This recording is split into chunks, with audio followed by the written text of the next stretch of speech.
stress is very misunderstood because people think of stress as this ancient carryover that's very unfortunate. It kind of gets lumped with depression, like, oh, this is just a flaw in our design or something. But actually, stress is wonderful. It actually activates our immune system.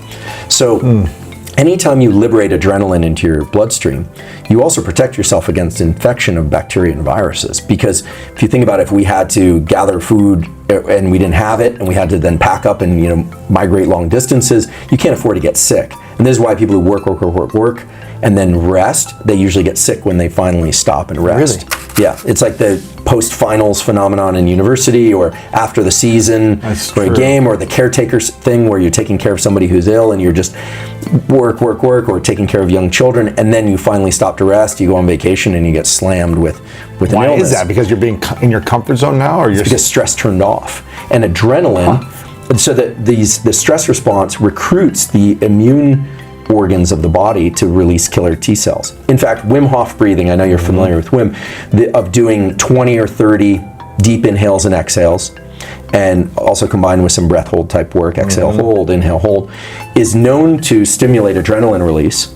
And one of the better papers that's out there, scientific peer-reviewed papers, is a study published in the Proceedings of the National Academy of Sciences, where they brought in two groups.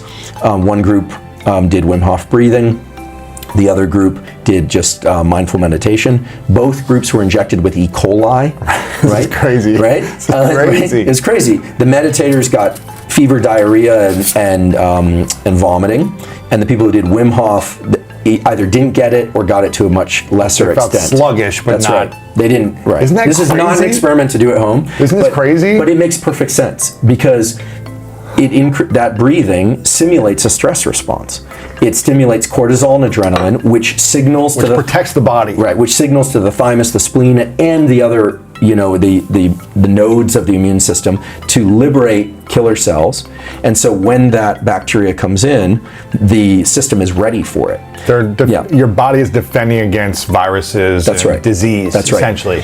When you create a routine of healthy stress. That's right. And we could talk about, we definitely you don't want stress on all the time. Sleep is really important, etc. But that stress response combats infection because it recruits immune cells. And hats off to Wim for discovering and thinking about a way to recruit what's called the innate immune system. Before that study, it was thought that you couldn't really recruit the immune system in that way. Now, you don't have to do that breathing. You could if you like, but you don't have to do that breathing to recruit the immune response. What else could you do? A cold shower or an ice bath is another way to induce stress. Which is what he does too. Exactly. And so I think that, when you look at states of stress, cold water is one way to do it. The breathing that they do, that sort of Wim Hof breathing, is also classically called Tummo breathing. It's kind of the opposite of the physiological sigh that I described, the double inhale exhale, because it's not designed to reduce stress. It's actually designed to increase your level of alertness. And it's interesting because a lot of people find great relief from stress by doing this Tummo type Wim Hof intense breathing once a day. Now, the reason I suggest physiological sighs is they can be done in real time. You can get into the elevator and do a physiological sigh. You could also do Tummo type breathing. In any moment you can do a... Right, exactly. Whereas the more intense forms of breathing are more of a practice that you do. Might take 10, 20 minutes. Right. What they tend to do, and what cold showers and ice baths and things like that do, is they raise the ceiling on your stress threshold. And what I mean by that is, throughout the day and throughout the year, we're confronted with different things. Right now, we're confronted with a lot of things. The year of being confronted with stress of various kinds. The mind plays an important role in interpreting whether or not it's overwhelming or tolerable. So intense breathing like Tummo breathing, or ice baths, or cold showers, or intense exercise like high intensity interval training type stuff, teaches the mind to be comfortable in these higher stress states, where, in other words, it teaches people to be comfortable when they have a lot of adrenaline in their body. This is like is basically stress inoculation. But stress inoculation is not about not getting stressed. It's actually about divorcing the mind-body relationship a bit so that you're calm in the mind when your body is very amplified. Stress. Yeah, so if you've ever done Tummo type breathing or you've done a cold shower, the goal is to get the adrenaline release. And then calm your mind. And then calm your mind. And stay in the ice, not like, I'm exhausted, I'm freezing, but more like, no, I can handle this. That's right. The old narrative, meaning 10 years ago, was that if you're feeling depressed, just smile.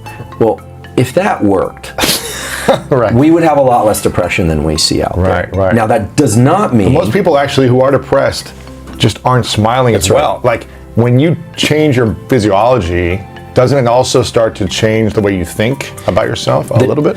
The reason I call it a brain-body contract early on is that the brain and the body are constantly in dialogue. So, the idea that when we're depressed, we tend to be in more defensive type postures. When we're feeling good, we tend to be in more like relaxed and extended postures. All true. But it does not mean that just by occupying the extended posture that I'm going to completely shift the mind. Right. That's a first step. Think about like two interlocking gears. It's one gear that turns the other, but then they need to kind of dance together before you can get the whole system going. So how do you get it to dance together? Exactly. So there is one way in which subjective thought and deliberate thought is very powerful over states of mind and body. To answer your question, can you think your way out of the ice bath being cold? One of the most dangerous ideas in wellness and in popular psychology is that your body hears every thought you have. What a terrible thing to put on people.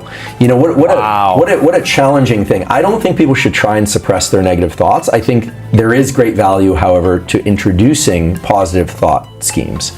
Now, the reason is not because I think it's just because I think so, but because there's actually a neurochemical basis for controlling stress and actually making stress more tolerable and extending one's ability to be in bouts of effort. And that relates to the dopamine pathway. So the molecule dopamine is a reward. It's released in the brain when you win a game, you close a deal, you meet the love of your life, someone likes your photo, the great love of your life, you complete something. But most of our dopamine release is not from achieving goals. It's actually released when we are en route to our goals, when we're in pursuit of our goals, and we think we're on the right path. This is why a lot of people get depressed after they achieve a big goal, because they feel like, I'm supposed to feel something greater. I felt this thing for 2 minutes, and now that's it? That's right. Growth mindset, which is the academic discovery and laboratory discovery of my colleague Carol Dweck at Stanford, is the hallmark of growth mindset is really two things. One is, I'm not where I want to be now, but I'm capable of getting there eventually. The other is to attach a sense of reward to the effort process itself. In fact, don't reward the result, reward the effort. That's right. And if you look at true high performers, people that are consistently good at what they do, they don't peak and go through the postpartum depression and crash and come back, and their life is a cycle of ups and downs, but really people who are on that upward trajectory consistently, those people attach dopamine to the effort process. And actually, one of her original studies on the discovery of growth mindset was these kids that loved doing math problems that they knew they couldn't get right. So it's like the people who love puzzles, but in this case, they knew they couldn't get it right, but they loved doing it. And incidentally or not so incidentally, these kids are fantastic at math when there is a right answer, because they feel some sense of reward from the effort process. Yeah. Now, the cool thing about dopamine is that it's very subjectively controlled. We can all learn to secrete dopamine in our brain in response to things that are in a purely subjective way. Our interpretation.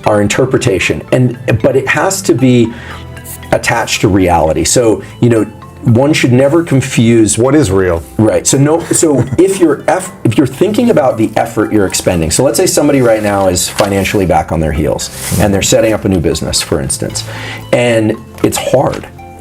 If they can take a few moments or minutes each day to reflect on the fact that the effort process is allowing them to climb out of their hole potentially, that it's giving them an opportunity, that it's somehow they are on the right path, or if they're not in movement along that path, or at least oriented on the right path, they're not lying in bed all day. They're taking a step forward. They're taking a step. If they can reward that process internally, two things happen. First of all, the brain circuits that are associated with building subjective rewards and dopamine get stronger, so you get better at that process. And second, and most importantly, dopamine has an amazing ability to buffer adrenaline and buffer epinephrine. Thanks for watching. If you found this information helpful, be sure to like, share, and subscribe for more health and wellness tips.